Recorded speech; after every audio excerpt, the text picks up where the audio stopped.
Vamos para a súmula, a última súmula da nossa aula, que é uma súmula mais fácil, mas também eu vou tratar de um assunto de uma forma mais genérica para que vocês possam enfrentar isso em provas da Advocacia Geral da União com mais segurança.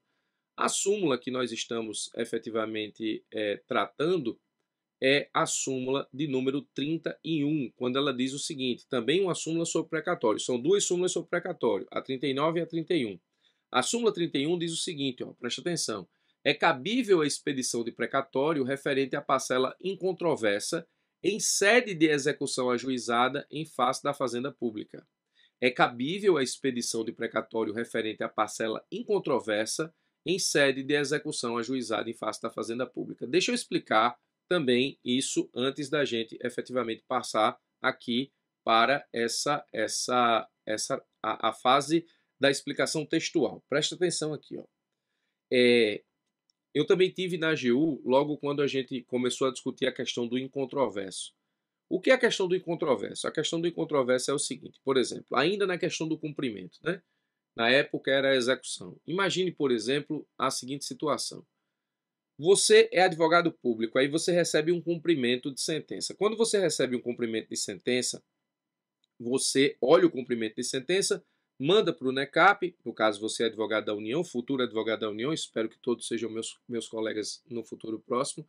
Você pega o cumprimento de sentença, olha o cumprimento de sentença e diz assim, beleza, mandei para o NECAP diz o seguinte, Birajara, preste atenção aqui, ele está pedindo 200 mil, mas ele não tem direito a 200 mil, ele tem direito a 100 mil. Então, você faz o que como advogado público? Você vai apresentar uma impugnação dizendo o seguinte, juiz, ele não tem direito a 200 mil. O cálculo dele foi 200 mil e ele está calculando assim, assim, assim, assado. Mas essa parte do cálculo dele está errada. A gente entende que ele tem direito a 100 mil, ele não tem direito a 200 mil. A parte que eu disse que ele tem direito, a parte que ele disse que quer e a parte que eu disse que ele tem direito, chama-se parcela incontroversa.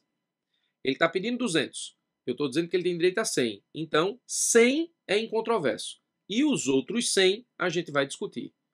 Então, quando eu estava na Advocacia Geral da União e a discussão sobre o incontroverso começou a existir, ela existiu pelo seguinte. Quando eu apresentava a petição dizendo na impugnação de cumprimento, na época, embargos à execução, quando eu apresentava os embargos à execução, hoje, impugnação ao cumprimento, dizendo que ele tem direito a 100 e não a 200, o credor, de forma muito esperta, óbvio, diz o seguinte, bom, se a União está concordando que eu tenho direito a 100, então o que é que vai acontecer?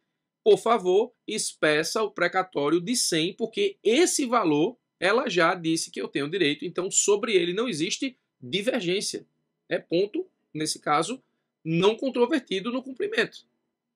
Quando ele fez esse pedido de expedição de precatório da parte incontroversa, qual foi a primeira reação da União? Não, isso não é possível. Por que não é possível? Porque a Constituição não deixa desmembrar precatório. Essa foi a nossa defesa principal. Ocorre que a jurisprudência disse, não, isso não é desmembrar precatório. Presta atenção. Se você está dizendo que ele tem direito a 100, então você já concordou com o cumprimento de 100. Você já concordou com a execução de 100. Então, essa execução de 100, ele já pode expedir, o juiz já pode expedir o precatório, porque ela, no cumprimento ou na execução, transitou em julgado. Aí veio também com aquela revolução que teve no processo do trânsito em julgado das partes, né, das decisões. Ou seja, você não precisa esperar uma sentença na execução ou uma sentença no cumprimento para que tudo transite em julgado. Existe a possibilidade de você transitar em julgado capítulos de decisões no curso do processo antes da sentença final. Então, a jurisprudência diz o seguinte, bom, se você concordou com a parcela incontroversa, então ela pode ser expedida porque sobre ela existe trânsito em julgado parcial. Esse capítulo do cumprimento transitou em julgado. Se houve trânsito em julgado e eu exijo o trânsito em julgado para expedir precatório RPV, então ele pode ser expedido. Aí teve um outro problema que a gente levou para a justiça, que foi o seguinte, olha, beleza, tudo bem. Agora veja o seguinte, ele disse, vamos para outra situação, ele disse que tem direito a 200 mil.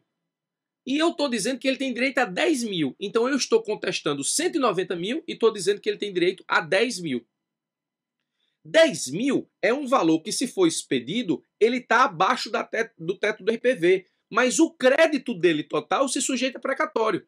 Então, se eu concordar com o valor que se sujeita a teto de RPV, o juiz vai expedir RPV. Se o juiz expedir RPV, o que vai acontecer? O juiz está expedindo RPV para um crédito que está sendo exigido, que exige o pagamento via precatório. Aí o Supremo disse, não tem problema também. Se você concordar com um valor que esteja abaixo do teto do RPV, mas o crédito exigido no cumprimento total se sujeita a precatório, vai pegar aquele valor, não vai expedir RPV, vai expedir precatório.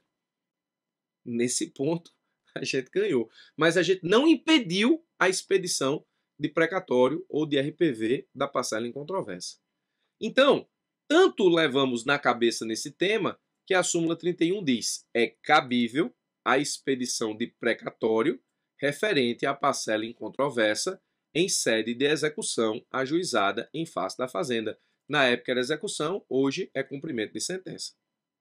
Bom, o Supremo, quando se manifestou sobre esse tema, aliás, numa das manifestações em repercussão geral que gerou o tema 28, ele disse o seguinte, ó: surge constitucional expedição de precatório, ou RPV, para pagamento da parcela incontroversa. Então, ó, quando você escutar incontroverso, pagamento do incontroverso, parcela incontroversa, parte incontroversa, incumprimento, é tema 28.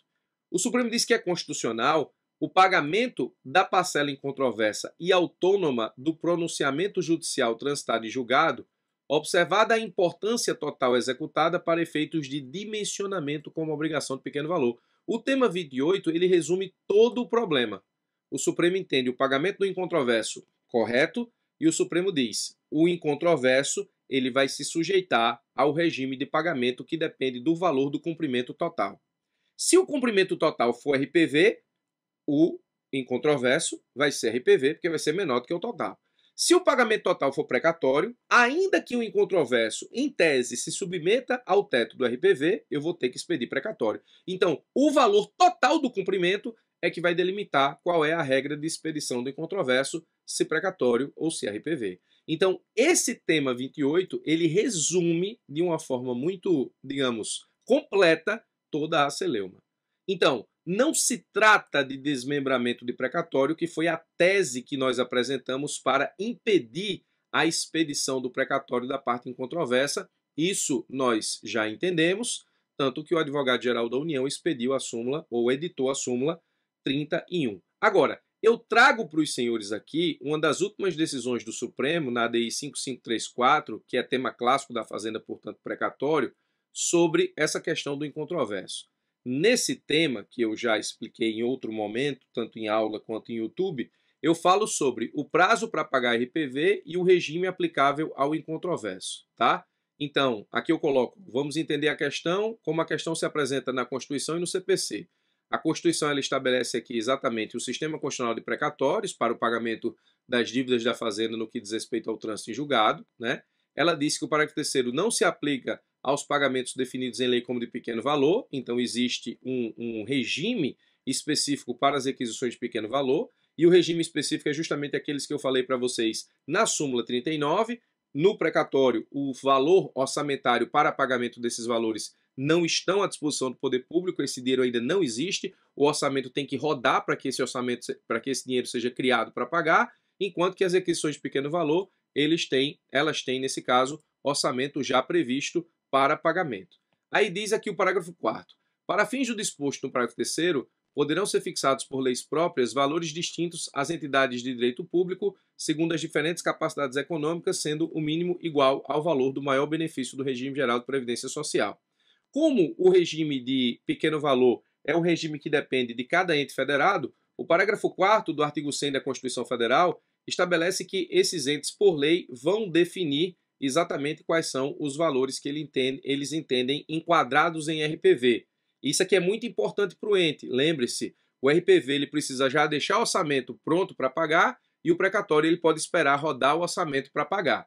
Então, quando o ente ele define o que é para ele RPV e precatório, isso é muito importante para a saúde orçamentária do ente, tá?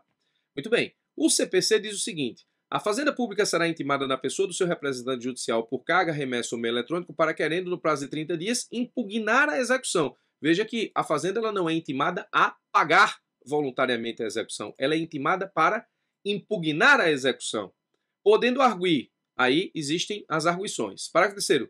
Não impugnada a execução ou rejeitada as arguições, nós temos o quê? A expedição de precatório ou, nesse caso, a expedição de pequeno valor, que será pago no prazo de 2 meses, contado da entrega da requisição, mediante depósito na agência de banco oficial mais próxima da residência do exequente. Então, o precatório ele vai passar pelo Sistema Constitucional de Precatórios e pelo período de pagamento constitucional, inclusive com o período da graça constitucional, que é aquele que não incide efetivamente juros de mora sobre o precatório, enquanto se aguarda o período constitucional de pagamento para rodar o orçamento, e as requisições de pequeno valor, elas são pagas no prazo de 2 meses. Perceba que o Código de Processo Civil, no artigo 535, parágrafo 3º, inciso 2, ele estabelece exatamente o prazo para pagamento de RPV.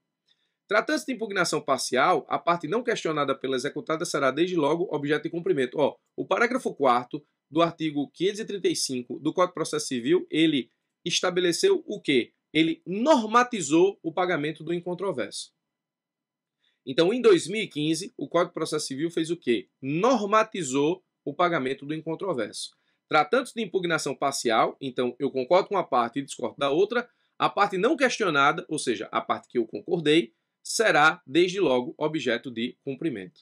Aí, quais são as dúvidas? É possível que o Estado estabeleça por lei própria o tempo de pagamento de RPV? A gente viu que na Constituição, que o Estado pode definir o valor do RPV. E o Código de Processo Civil diz que o RPV é pago em 2 meses. Esses 2 meses aqui, o Estado pode mexer? Por exemplo, a lei que estabelece o que é RPV para o Estado pode dizer que ele paga em 90 dias, ao invés de 2 meses? Essa é uma pergunta importante. Quem delimita o regime do pagamento de incontroverso? O seu valor ou o montante integral? Essa pergunta aqui eu já respondi para vocês com o tema 28 do Supremo. E essa pergunta aqui, o Supremo também responde. Os Estados e o DF devem observar o prazo de 2 meses previsto no artigo 535, parágrafo 3º do CPC, para pagamento de obrigações de pequeno valor. Então, o Supremo entendeu o seguinte, que o parágrafo 4º do artigo 100 da Constituição Federal, quando permite com que os Estados definam o valor de RPV, essa permissão constitucional não atinge, nesse caso, o tempo para pagamento do precatório, que é definido pelo Código de Processo Civil no artigo do parágrafo 3º do artigo 535, inciso 2. Então, os estados e municípios, eles podem definir exatamente qual é o valor de pequeno valor, mas eles não podem mexer no tempo de pagamento do RPV. E no que diz respeito à delimitação do incontroverso, o Supremo disse: não é razoável impedir a satisfação imediata da parte incontroversa de título judicial, devendo-se observar, para efeito de determinação do regime de pagamento, se pregatório ou RPV, o valor total da condenação e não o valor parcial que está sendo efetivamente remetido. E disse mais: o cumprimento da parte incontroversa da Fazenda o cumprimento da parte incontroversa da condenação contra a Fazenda promove celeridade, razoável duração do processo e efetividade. Não é possível, no entanto, o enquadramento da parte incontroversa em requisição de pequeno valor, quando o montante global ultrapassar o valor referencial definido em lei para RPV e adentrar no regime de precatório. Então, essa decisão do Supremo, bem recente, ela só confirma o tema 28, que, na verdade, só confirma o que a Advocacia Geral da União disse na súmula 31. É cabível a expedição de precatório referente à parcela incontroversa em sede de execução ajuizada em face da Fazenda Pública. Então, se eu disse a vocês que aquelas súmulas que nós estudamos hoje, as 2 primeiras sobre gratificação, elas não têm grandes probabilidades de cobrança, mas é importante saber, essas 2, 39 e 31, o assunto é completamente diferente. Numa súmula 39, você tem que estudar exatamente quais são os efeitos do pagamento dos honorários da Fazenda nos cumprimentos de sentença, e a súmula 31, ela, portanto, faz com que a AGU se renda à constitucionalidade da expedição de precatório ou RPV da parcela incontroversa, mas é preciso entender efetivamente como o Supremo entende a questão a partir do tema 28.